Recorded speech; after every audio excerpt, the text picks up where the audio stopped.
네, 안녕하세요. 지금 펼쳐지고 있는 건 일종의 세계대전급의 대란입니다. 러시아, 유럽, 미국, 중국 뭐 한 군데도 편안한 데가 없죠. 전부 어떤 종류의 격변이 진행되고 있는데 그냥 간단히 얘기하면 이 대란이 길면 한 2, 3년 갈 겁니다. 저희가 잘만 버티면, 잘 처신하면은 이 대란에서 아마 대한민국의 최대의 승자가 될 가능성이 있습니다. 오늘 그 같은 이야기를 모시도록 하겠습니다. 먼저 세뇌탈출 자유 구독료 부탁 말씀 올립니다. 아시다시피 세뇌탈출은 광고가 잘 붙지 않습니다. 붙더라도 늦게 붙습니다. 도와주시면 보다 좋은 컨텐츠로 찾아뵙는 데 커다란 힘이 되겠습니다. 자, 이게 이제 그 9월 26일에서부터 28일 사이에 불과 3일 동안 펼쳐진 일입니다. 26일 그 노르드 스트림 그 가스관이 파괴가 됐죠. 발틱해에 있는 그 러시아에서 그러니까 독일로 들어가는 가스관이. 그래서 이제 러시아가 가스를 유럽에 팔으려면 우크라이나의 세 노선 그리고 폴란드의 한 노선을 경유하지 않으면 유럽에 가스를 팔 길이 없습니다. 앞으로 전쟁이 끝나고 나서도. 저 정도로 망가지면 바닷물이 다 관속을 채우기 때문에 다른 방법이 없는 거예요. 즉 전쟁이 끝나고 가스 팔려면 폴란드, 우크라를 좀 모셔야 됩니다. 러시아가. 28일에는 그로부터 이틀 후에는 우리 언론에 별로 보도가 안 됐는데 이 발틱 파이프라인이 개통이 됐습니다. 지금 저 화살표로 쭉 들어가죠. 어디로 들어오냐? 폴란드로 들어옵니다. 이거는 노르웨이가 이게 주요 유럽에서 주요 그 가스 생산국, 석유 생산국이거든요. 노르웨이가 그 북해에서. 그러니까 노르웨이에서부터 폴란드로 들어옵니다. 연 100억 입방미터, 보통 이제 빌리언 10억을 단위로 하기 때문에 10BCM입니다. 큐빅미터. 폴란드의 연간 수요는 대한민국보다 훨씬 작습니다. 그래서 14BCM밖에 안 됩니다. 즉 이번에 개통된 이 발틱 노선, 발틱 파이프라인 하나만 가지고 폴란드의 연간 수요의 70%를 감당합니다.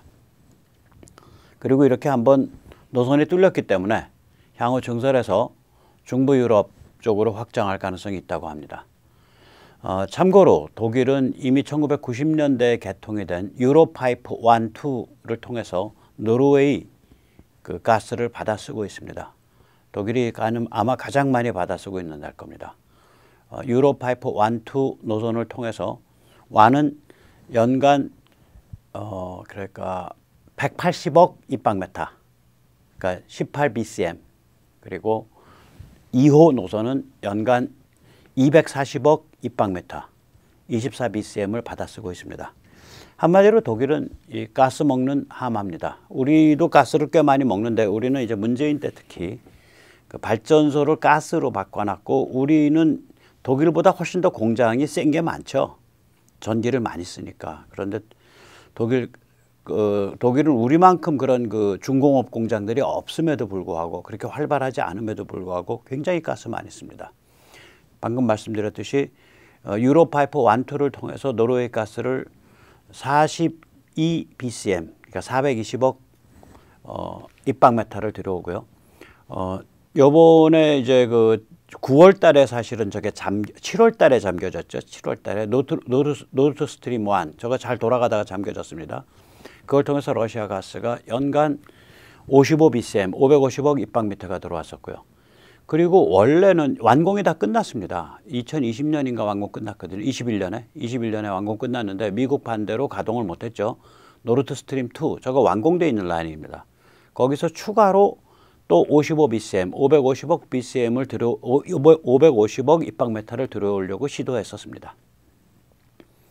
그런데 참고로 독일의 국내 소비는 연간 89BCM, 890억 입방메타고요. 우리나라가 550억 입방메타니까 우리랑 두 당 소비량이 비슷한 거예요. 우리보다 조금 작을래나 우리랑 비슷한 거예요. 독일이 한 8천만, 우리가 한 5천만 되니까. 그러니까 우리가 이런 어마무시한 중공업을 돌리는데도, 그리고 공장을 그렇게 빡세게 돌리는데도 우리가 55 BCM 정도 쓰는데 독일이 그 정도까지 공장을 저런 빡센 공장을 안 돌리는데 89를 쓴다 그러면 독일이 전기가 가스에 엄청나게 의존하는 거예요. 독일이 그 뭐라 기후종말로 뭐 청정연료 뭐 이런 거 떠들면서 가스 혼자서 엄청 뗐어요. 독일이. 그래서 독일이 그 원자력 다 닫아 걸고요. 그다음에 석탄 닫아 걸고요. 그럼 원자력 닫아 걸고 석탄 닫아 걸면 이제 전기 만들 수 있는 게 풍차 돌리는 거하고 태양광 그거 두 개 빼고 나면 그게 왔다 갔다 하는 거니까 가스밖에 없잖아요. 독일이 다 가스로 다 옮겨간 거라고요, 저게. 그러니까 독일은 소비가 많은 거예요. 우리는 이 문재인이가 이 원전을 반쯤 죽여놔가지고, 예, 반쯤 죽여놔가지고 우리는 그 가스를 떼가지고 그 비싼 전기를 공장에 넣고 있는 거고 한전이 손해 보면서. 이번에 노르트 스트림이 파괴됨으로써 독일과 유럽은 이제 좋았던 시절로 복귀가 불가능합니다. 저 러시아 가스가 굉장히 싸고 좋은 가스거든요. 독일과 유럽 입장에서 보면 참 달달하고 좋았던 러시아 가스 이제 더 못 맞게 됩니다.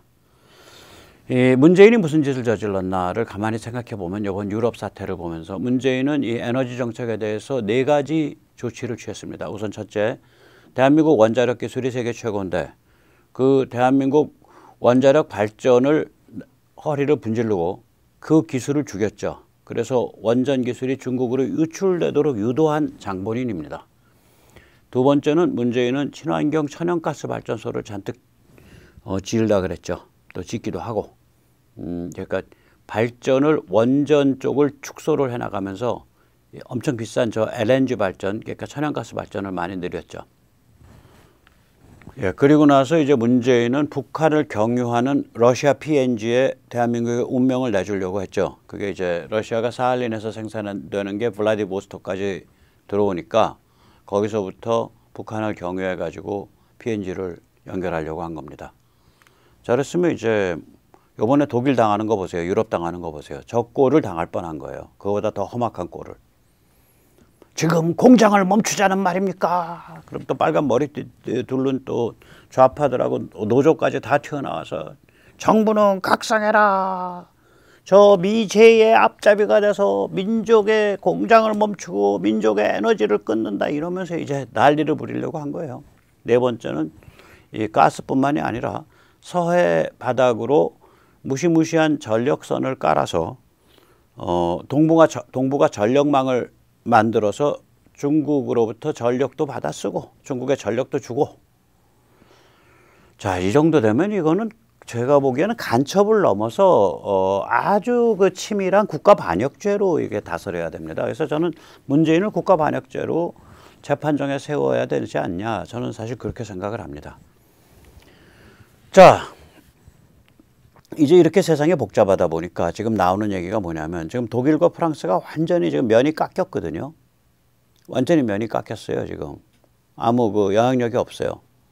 면이 깎이다 보니까 이제 그 원래 저거가 있었습니다. 3SI, 그러니까 3C 이니셔티브, 세 개의 바다 이니셔티브라는 게 있습니다. 그 세 개의 바다가 뭐냐? 북쪽에 있는 발틱해, 그 다음에 동쪽에 있는 흑해, 그 다음에 서쪽에 있는 그러니까 발칸 반도와 이탈리아 반도 사이에 아드리아해.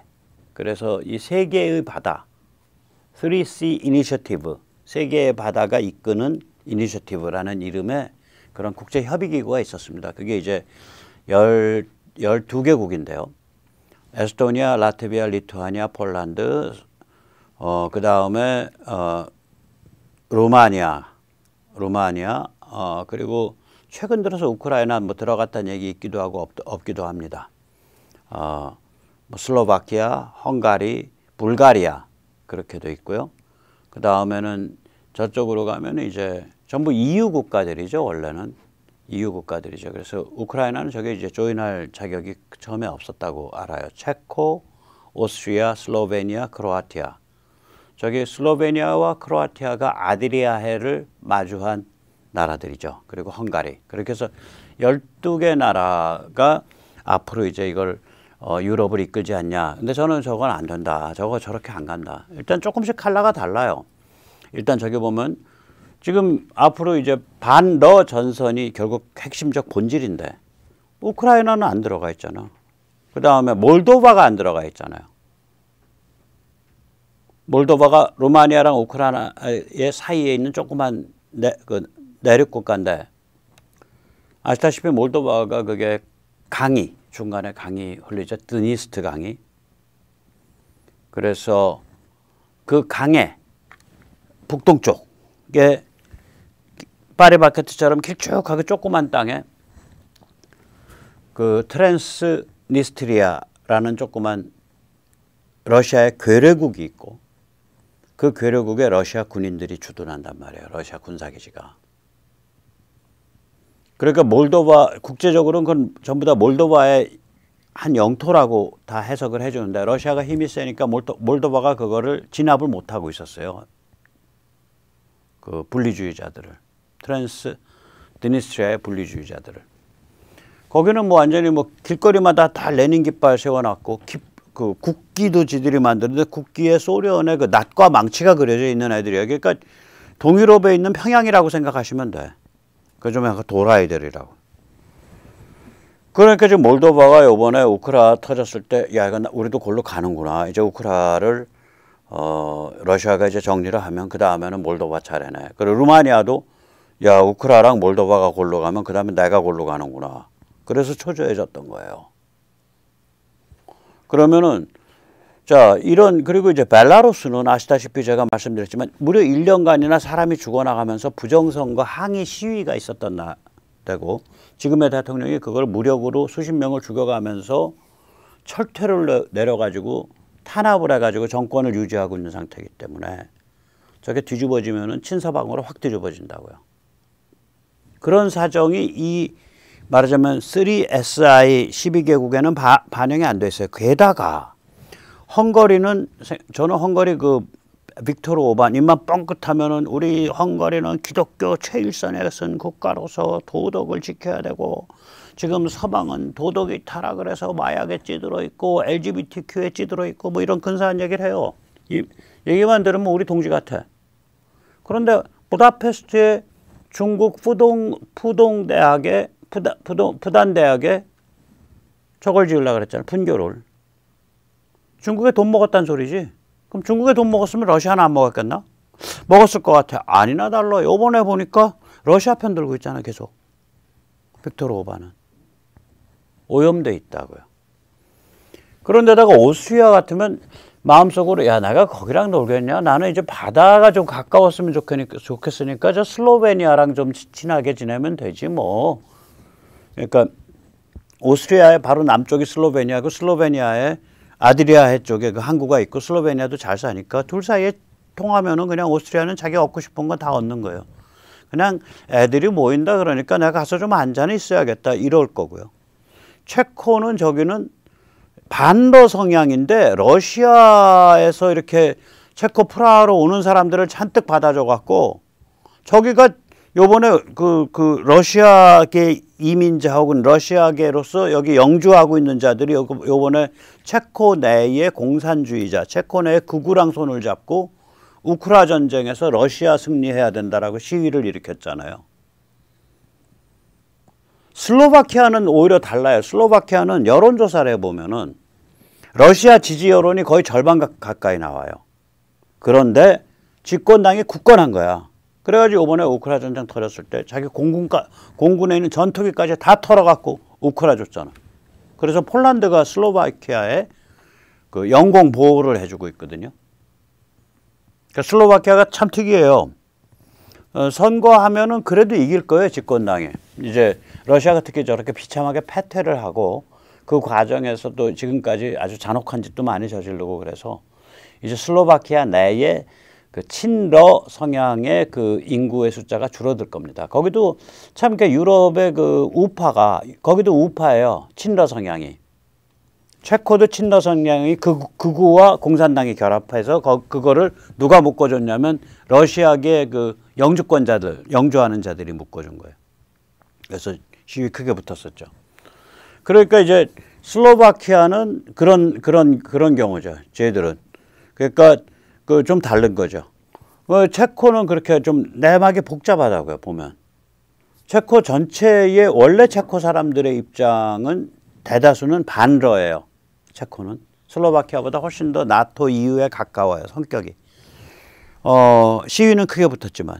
근데 슬로바키아는 그 최근 여론조사가 믿을 만한 여론조사인데 50%쯤이 뭐 적극적 혹은 소극적으로 그러니까 우러 전쟁에서 러시아를 지지하는 그런 여론이 나와요. 여론조사가. 근데 많이 바뀌고 있다 그러더라고요. 자, 그래서 약간씩 좀 이 내부 사정이나 이렇게 다릅니다. 그러면 이제 옛날에 제가 그렸던 그림이 맞아요. 제가 한번 그려드렸죠. 12국 연대 그림. 그러니까 목숨 걸고 딱 일선에 서 있는 나라는 이건 입장이 정해질 수밖에 없어요. 그러니까 에스토니아, 라트비아, 리투아니아, 폴란드, 우크라이나. 그러니까 대한민국이 사회 문화적으로 굉장히 보수적이잖아요. 이 정도 사는데 이 정도 오면 굉장히 보수적인 거예요. 또 기독교가 역할을 많이 했고 그거는. 여기는 그런데 이 우파가 단세포거나 양아치여 갖고 이 보수 공화주의에 관한 담론이 발달을 안 한 거예요. 어떻게 백모같이 이렇게 재미없게 떠드는 게 하루에 10,000조 이상 가냐고. 이런 얘기를 예를 들어 좀 더 재밌고 풍부하게 조중동이 얘기를 했었고 이러면 백모가 10,000조를 갈 수가 없죠. 그냥 사람들이 보다가 야 그거 조선에서 얘기한 거야. 그거 동아에서 얘기한 거야. 너 백모 너는 맨날 저기 미디어 메인스트림 미디어가 얘기한 거 그거 채팅만 치고 너 그거 뭐하러 그 나이 들어서 저기 유튜브 하냐? 그런 욕을 들어야 마땅한데 뭐 잘못 신기한 얘기가 돼버리잖아요. 그 얘기 뭐냐면 담론 수준이 그만큼 건강하게 발전 안 했다는 얘기죠. 우파가 단세포든지 아니면 양아치든지. 그런데 아무튼 여기는 이렇게 이제 이 5개 나라, 그러니까 발티크 3국과 폴란드, 우크라이나가 딱 최일선이라고 이게 전방 5국. 발틱 3국, 폴란드, 우크라이나. 딱 후방 6국인데 후방 6국이 3나라, 2나라, 1나라가 다 컬러가 좀 달라요. 아까도 말씀드렸잖아요. 슬로바키아, 몰도바, 루마니아는 굉장히 러시아에 대해서 전투적 입장을 가지고 있고 우크라이나를 지지하는 입장이에요. 체코랑 불가리아는 그거보다 한 발 뒤에 빠져 있어요. 마지막 남은 헝가리 하나 여기는 약간 제가 보면 약간 간첩스러워. 그래서 이 후방 6국에 대해서 야 어느 정도 적극적이야. 이건 딱 가늠자가 딱 2개입니다. 하나는 뭐냐? 우크라이나에 대해서 무기전 열심히 하냐? 뭐 슬로바키아가 아주 무기전 열심히 하거든. 근데 굉장히 불안해하냐? 몰도바, 루마니아 엄청 불안해하거든. 다음번은 자기들이라고 보니까. 그 다음에 한국 무기 초스피드로 수입하려고 그러냐? 슬로바키아가 하고 루마니아 아니에요. 다 이유가 있다니까요.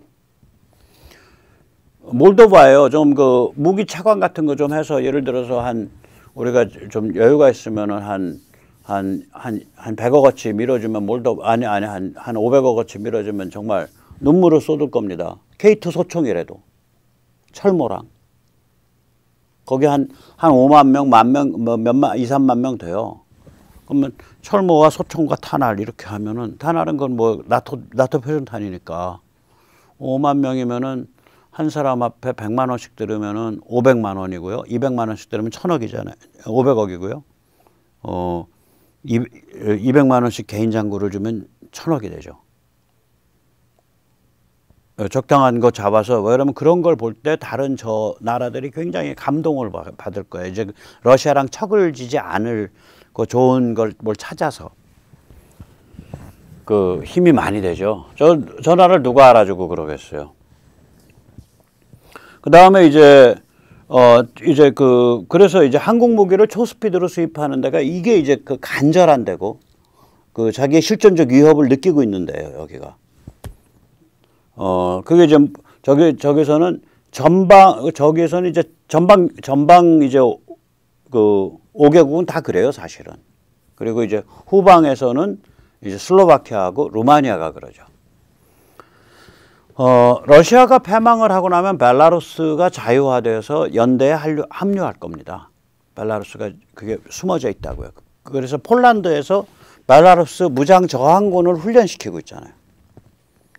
너희 벨라루스 우리를 만약에 우리한테 도발을 하면 여기 우리가 훈련된 너희 무장 저항군 뭐 5,000명, 10,000명 집어넣을 거야. 요새 훈련시키고 있어요.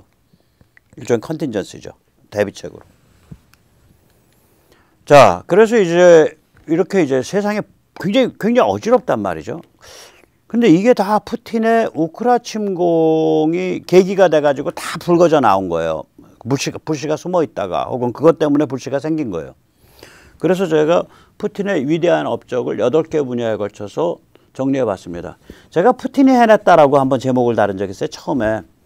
그때도 뭐 러시아 침공이 올바르다는 입장이 아니에요. 그 가만히 행간을 보면 이 글로벌리스트 그 세계 질서가 가지고 있는 모순점이 있었는데 그 푸틴이 그거를 붙들고 늘어져서 저 도발을 했기 때문에 글로벌리스트와 푸틴이 한꺼번에 망할 거다예요. 얘기가 한꺼번에 망할 거다. 지금도 그걸 깔고 있습니다. 그런 관점의 일부를.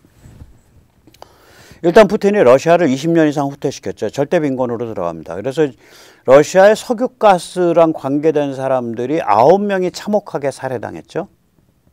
막 예를 들어서 뭐 멀쩡한 가정적인 훈남이 엄청나게 좋은 집에 사는 뭐 스페인의 좋은 집에 사는 훈남이 도끼로 자기의 부인과 어린 딸을 쳐 죽이고 자기는 목 달아 죽고 뭐 그런 이상한 살인 사건. 그다음에 갑자기 8층에서 뛰어서 죽고 병원 8층에서 전에 자살 안 할 사람이. 그다음에 갑자기 무슨 그런 취미도 없는데 블라디보스토크 앞바다에서 스피드보트 타다가 바다에 빠져 죽고. 그래서 9명이 죽었고요. 한 명은 또 어떤 사람이냐면 우리로 치면은 항공우주산업 내지 항공우주연구원 원장쯤 되는 사람입니다. 모스크바 항공연구원 그 총장인가 뭐 그런 사람이에요. 그러니까 그러니까 소련 시절부터 러시아의 그러니까 이 항공기술, 전투기 기술의 아버지예요. 그 사람이 그 이상한 방식으로 또 죽었죠. 목이 꺾여서. 목 꺾여서 죽었을 때 굴러 떨어져 갖고. 그래서 이게 이제 뭐냐면 전쟁에 반대를 한 거예요. 이거 전쟁 안 되는 거다.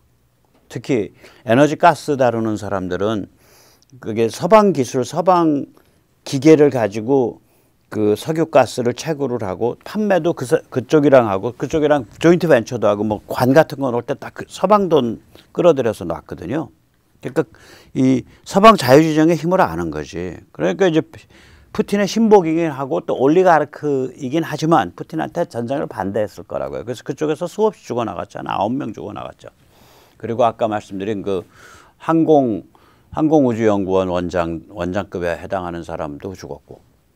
그래서 러시아가 20년 이상 후퇴하고 절대 빈곤으로 들어가는 거죠.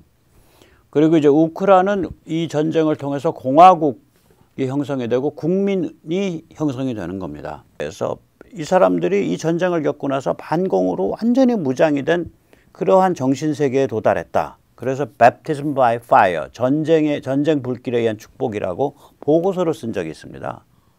그 일이 벌어지고 있는 거죠. 우크라이나에서는. 그리고 벨라루스는 이제 저기에서 민주화, 자유화, 러시아로부터의 실질적 독립을 위한 뇌관을 심어 놓은 거예요. 푸틴이.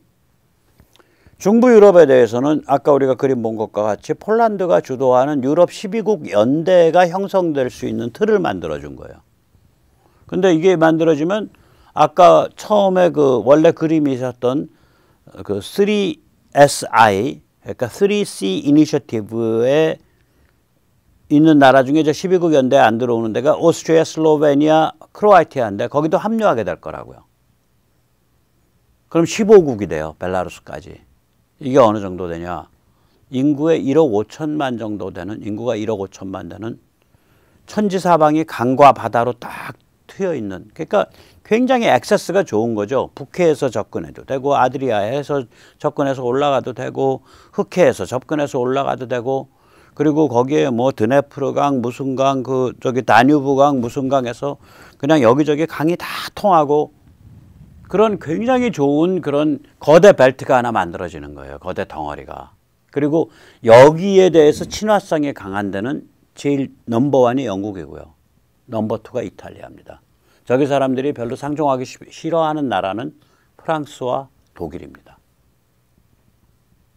그러면 이걸 다 겪었기 때문에 쟤들 이상한 애들이야.